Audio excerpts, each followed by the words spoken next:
आगामी विधानसभा चुनाव को लेकर Jagdish Kumar Raj Hindu personal law board के राष्ट्रीय अध्यक्ष ने दी अपनी प्रतिक्रिया। बोले, सरकार ऐसी होनी चाहिए जो युवाओं के रोजगार के लिए सोचे और इसके साथ ही जो भी सरकार लैपटॉप या टैबलेट युवाओं को दे रही है उससे युवाओं का भविष्य नहीं बन सकता। यह सिर्फ लालच है और मेन मुद्दे से भटकाने का एकमात्र रास्ता है। और इसके साथ ही हम आपको बताते चलें कि मोदी जी के लाल टोपी खतरे की निशानी के बयान को लेकर बोले कि लाल टोपी से तो परेशान नहीं है लोग, लेकिन कटी हुई टोपी से जरूर परेशान है लोग। क्या नाम है आपका? जगदीश कुमार राज और मैं राष्ट्रीय अध्यक्ष हूँ हिंदू पर्सनल लॉ बोर्ड का। जिस तरीके से ये विधानसभा चुनाव नज़दीक आ रहे हैं, सारी पार्टी अपने अपने चुनाव के लिए लगी हुई हैं, तो इस चुनाव को आप किस नज़रिए से देखते हैं?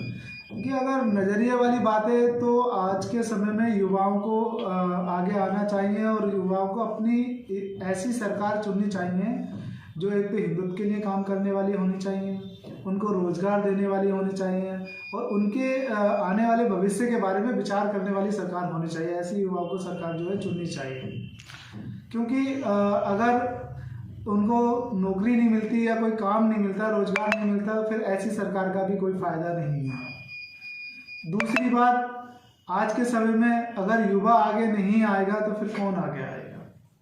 सरकार तो आती जाती रहती है, आज किसी पार्टी की है, कल किसी और पार्टी की होगी, अगली बार किसी और पार्टी की होगी।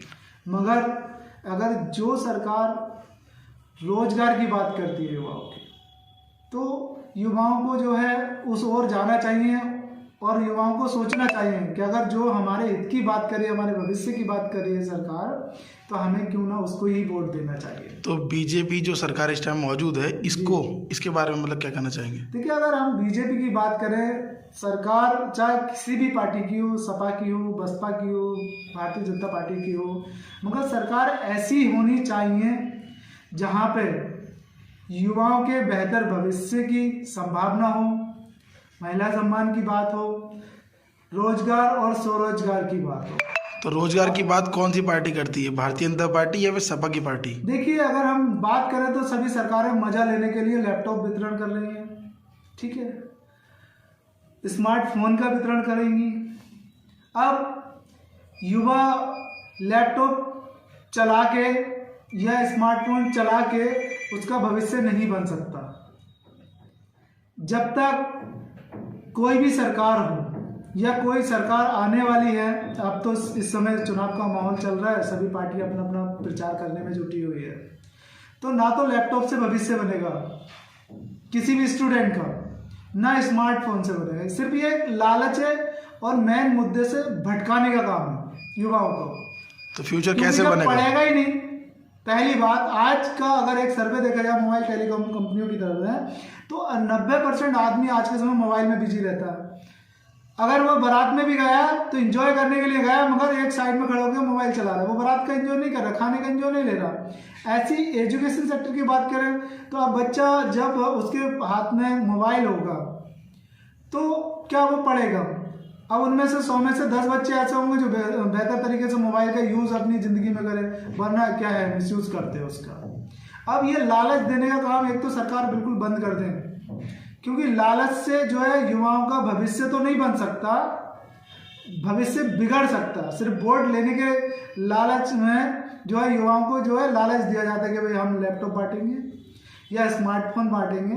अरे इतने का आप लैपटॉप दे रहे हो या स्मार्टफोन दे रहे हो, तो इतना पैसा लैपटॉप और स्मार्टफोन बांटने में अगर आप खर्च कर रहे हो तो इससे बेहतर है कि उनके रोजगार के बारे में क्यों ना सोचो, क्यों फैक्ट्रियां लगवा दो, कम से कम काम तो करेंगे। जो टेक्निकल लाइन के हैं वो इंजीनियरिंग में चले जाएंगे, जो प्रोडक्शन में चले जाएंगे। अगर लेबर में काम करने वाले व्यक्ति हो तो लेबर में चला जाएगा, वहां पे एक अनपढ़ व्यक्ति को भी काम मिलेगा अगर फैक्ट्रियां खोली जाएंगी तो। अब स्मार्टफोन या लैपटॉप की अगर हम बात करें तो इसके बांटने से क्या होगा?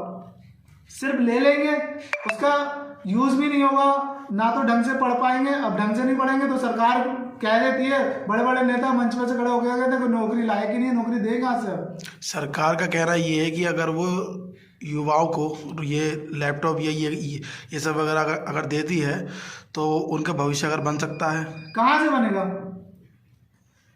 अगर भविष्य बनाना है सरकार को तो रोजगार की बात करनी होगी।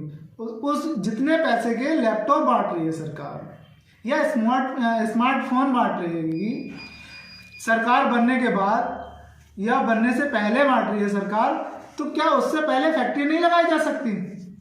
कितने लोगों को रोजगार मिलेगा? सरकार टेक्नोलॉजी से जोड़ रही है ना, टेक्नोलॉजी, स्मार्टफोन चला के टेक्नोलॉजी से जुड़ जाएगा आदमी। सरकार का तो यही कहना है। डिस्को डांस कर रहा है आदमी, ऐसे ऐसे शॉर्ट वीडियो ऐप आ गए हैं, उस पे उसको चलाएगा स्मार्टफोन में, वो टेक्नोलॉजी वाली क्या होगा? जिसको टेक्नोलॉजी लेना है तो वो ढंग से पढ़ रहे हैं, वो बच्चे कामयाब हो रहे हैं। उनको स्मार्टफोन से ऐसे कितने लाखों बच्चे होंगे जिन्होंने स्मार्टफोन और लैपटॉप का तो लालच ही नहीं लिया हुआ अच्छे पढ़ने वालों ने। सब चीज़ों का उपयोग भी है, दुरुपयोग भी है।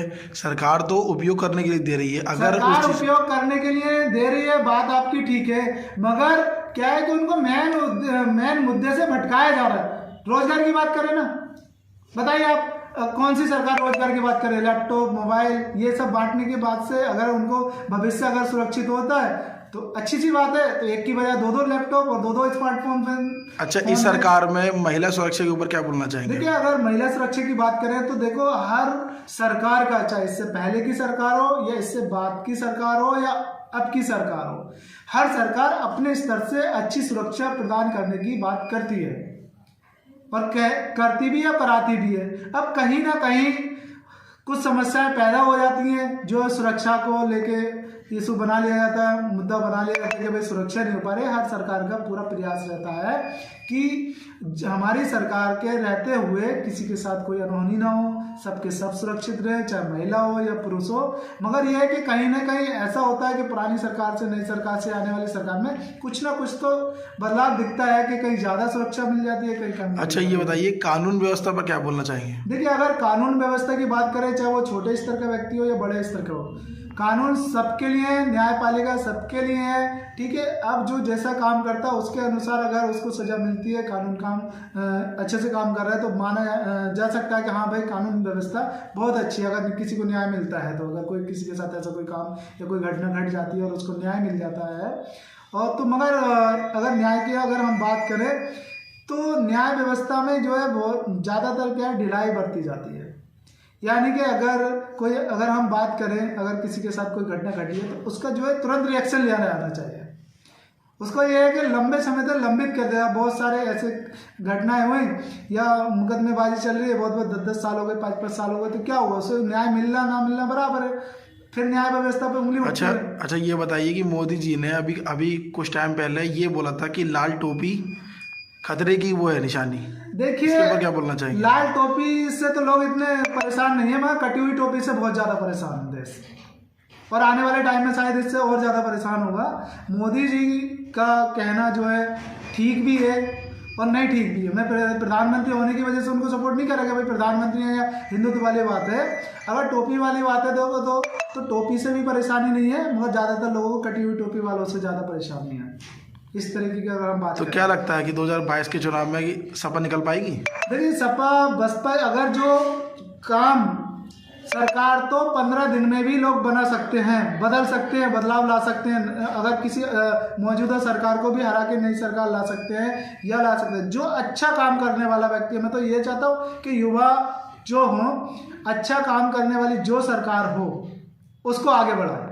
आपके हिसाब से कौन सी पार्टी ठीक है? देखिए, मेरे हिसाब से सारी पार्टी ठीक है। हर पार्टी अपने स्तर से अपने तरीके से काम करती है, पूरी संभावनाएं देती है, जनता को बताती है। अब स्पेशल कोई पार्टी नहीं है। मान के चलो सरकार बनाई, युवाओं के हित में काम नहीं कर रही, महिला सुरक्षा के बारे में, रोजगार के बारे में काम नहीं कर रही, तो फिर ऐसी सरकार को बनाने से क्या फायदा है? सरकार ऐसी होनी चाहिए जो मौजूदा सरकार है, लोगों को बहुत बात हो रही है, ठीक है, और लोग अगर एक सर्वे की बात करें, लोग तरह तरह की बातें करते हैं, भाई सरकार अच्छा काम कर रही है। अगर वो आज जो मौजूदा सरकार अच्छा काम कर रही है तो ये सरकार लेकर, नहीं कर रही तो दूसरी सरकार लेकर। परिवर्तन तो होना चाहिए, बदलाव होना चाहिए। दूसरी बात है, बदलाव होगा, देखो अधिकार युवाओं को मांगना पड़ेगा, सरकार नहीं देगी, मैं लिख के दे सकता हूँ इस बात को। जो सरकार उनके अधिकार की बात करे उसको लेकर आए युवा। अगर ऐसा नहीं करते तो युवा हमेशा परेशान ही रहेगा और नौकरियों के लिए दर दर भटकता रहेगा, धरना प्रदर्शन करता रहेगा और पिटता रहेगा। ये युवाओं की ही गलती है। युवा दमखम के साथ आए कि भाई तुम हमारी बात सुनोगे, हम तुम्हारी सरकार बनवाएंगे। इस तरीके का होना चाहिए। ये एक कंप्रोमाइज होना चाहिए सरकार के साथ कि अगर तुम हमें नौकरी देने का काम करोगे तो हम आपकी सरकार बनवाने का काम करेंगे, अगर आप हमें सरकार नौकरी देने का काम नहीं करोगे तो हम आपकी सरकार भी नहीं बनवाएंगे। तो सर मुद्दा यहाँ आता है कि रोजगार, देखो हिंदू मुसलमान वाली बात अलग होती है, दूसरी बात यह है कि रोजगार की, जब खाने को नहीं होगा तो वो सरकार कहाँ से बनाए, खाली वोट देने से थोड़ी हो जाएगा। अपना आने वाला मुख्यमंत्री मतलब कैसा आप चाहते हैं? देखो मुख्यमंत्री आज जो इस समय है वो भी अच्छा है, जो आएगा वो भी अच्छा होगा, और ये जनता डिसाइड करेगी, युवा डिसाइड करेंगे। और देखो बेहतर पूर्व मुख्यमंत्री भी अच्छे थे भाई, इंजीनियरिंग में किया था, मगर क्या है कि लोग भटका देते हैं, अपने ही भटकाते हैं, इसको कहते हैं कि अपनों ने भटका दिया। ठीक है, आज के जो इस समय के मुख्यमंत्री हैं वो अपने स्तर से काम कर रहे हैं, तो इस समय भी बहुत अच्छे मुख्यमंत्री हैं। यानी कि अगर हम फ्यूचर को, वर्तमान भूतकाल को ना देख के वर्तमान काल को देखें तो भाई बेहतर है, जो मौजूदा समय में मुख्यमंत्री होता है वो अच्छा ही काम करता है अपने स्तर से। मगर क्या है, जो करीबी होते हैं वो या तो सही जानकारी नहीं देते, तो इस वजह से ये मुख्यमंत्री भी कोई भी हो अच्छे से काम नहीं कर पाता। तो वजह ये है, सरकारें गिराना बनाना सब क्या है कि अच्छी जानकारी अगर मुख्यमंत्री को टाइम पे मिलती रहती है तो उस पर वो काम करता है, नहीं मिलती तो नहीं काम करता, तो उसके यानी कि उसके जो कार्यकर्ता हैं वो भटकाते हैं। न्यूज़ अपडेट को लाइक करें, शेयर करें, सब्सक्राइब करें।